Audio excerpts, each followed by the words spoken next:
your property masters in 5 minutes of free time. McBride Realty Group. As most of you know, or some of you know, that follow along with us, we went to Tallahassee this last year and all the prior years and tried to push, basically we go and lobby our representatives based on talking points that the Florida Association of Realtors gives to us. They identify a few key areas that we need to focus on, and we go talk to our representatives and emphasize how important it is. It's a big realtor rush on Tallahassee. Basically, there's just realtors everywhere, talking to all of the representatives from all of the state. And this year, they passed quite a bit of our agenda, which is unusual.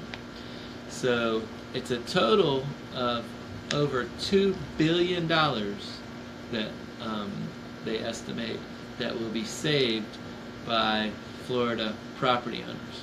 So during what they're going to do is there will be 2 constitutional amendments that will appear on the ballot in 2018.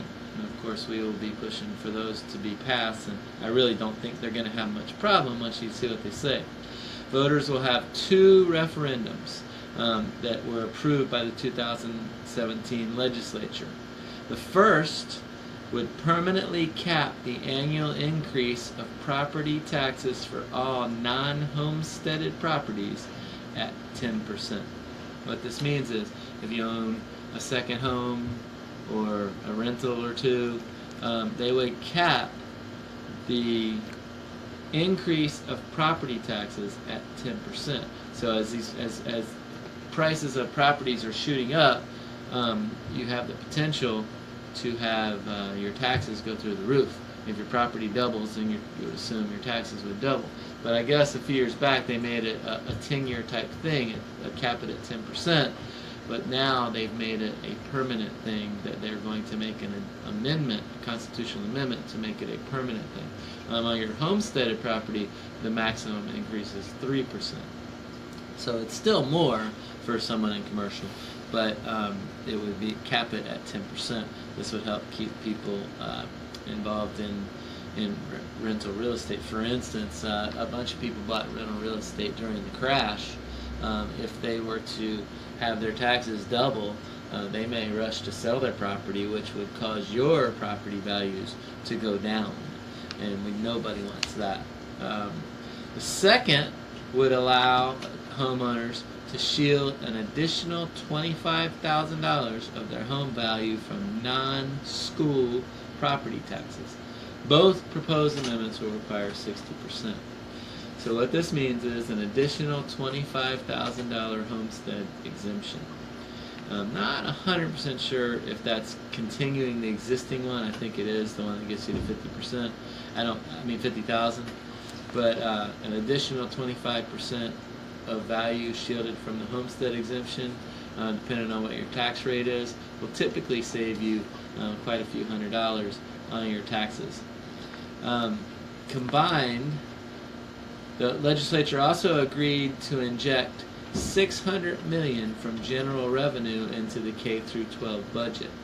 So this infusion of funds means that the property value is not going up and the taxes not being collected, means that the increase in the local school board taxes will not be affected by this just because the property values don't go up. As you know, probably know, a good significant chunk of your taxes goes towards education.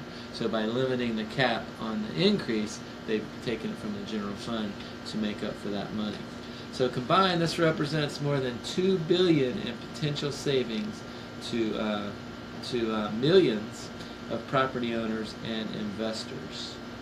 So good stuff. All tax cuts are good for the most part when they put money into our pocket. But these 2 in particular are really good because even if you just own one rental property, you are very aware of how high your taxes can increase. So this will keep those taxes down, or cap them at least, at 10%, and it will give you an additional $25,000 homestead exemption on your personal property. It's good stuff. So I don't know what our agenda will be for next year, but we will certainly be letting you know towards the end of this year. So if you Want to buy some investment property or rental property? Let us know. 386-866-1007. There's rarely been a time when you could have cash flow positive rental properties the way you can have them now. 386-866-1007. Probably won't be back until next week after July 4th. We're heading out of town for state championships for our kids. You guys have a great weekend, and we'll still be reachable though. One of our team members will answer the phone if you call 386-866-1007.